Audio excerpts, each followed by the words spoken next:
মা আমেনা বালিকা কাউমি মাদ্রাসার উদ্যোগে ইফতার মাহফিল অনুষ্ঠিত।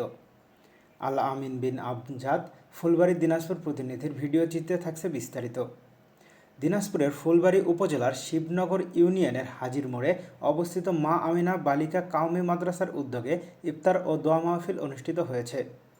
৬ রমজান শুক্রবার আসরের নামাজের পর ইফতার মাহফিলে কোরআন ও হাদিস থেকে আলোচনা করা হয়।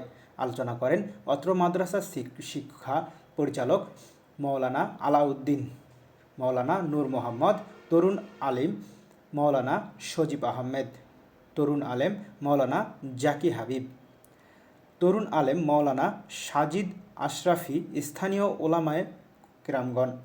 ইফতার মাহফিলে দোয়া পরিচালনা করেন কুবা জামে মসজিদের খতিব মুফতি আবরালুল হক আল মাদানী। অনুষ্ঠানে মাদ্রাসা পরিচালক কমিটির সদস্য, ফুলবাড়ী উপজেলা স্বেচ্ছাসেবক দলের সদস্য সচিব আনোয়ারুল হকের সভাপতিত্বে প্রধান অতিথি হিসেবে উপস্থিত ছিলেন বিশিষ্ট স্বেচ্ছাসেবক, ফুলবাড়ী পৌর যুব দলের সদস্য সচিব মানিক মণ্ডল।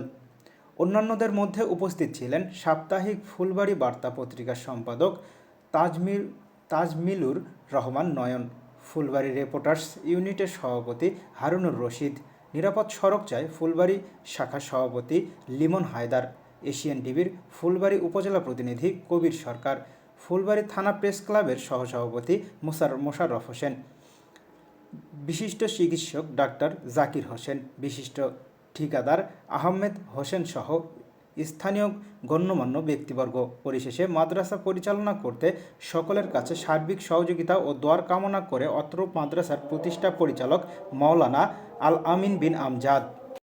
এরা একটা সমাজ গঠন করতে পারে। অন্যান্য মাসেও 5 ওয়াক্ত নামাজ আমাদের জন্য ফরজ। কোনোভাবে আমাদের মেয়ে, আমাদের মা, আমাদের বোন, আমাদের চাচি, আমাদের ফুপি, আমাদের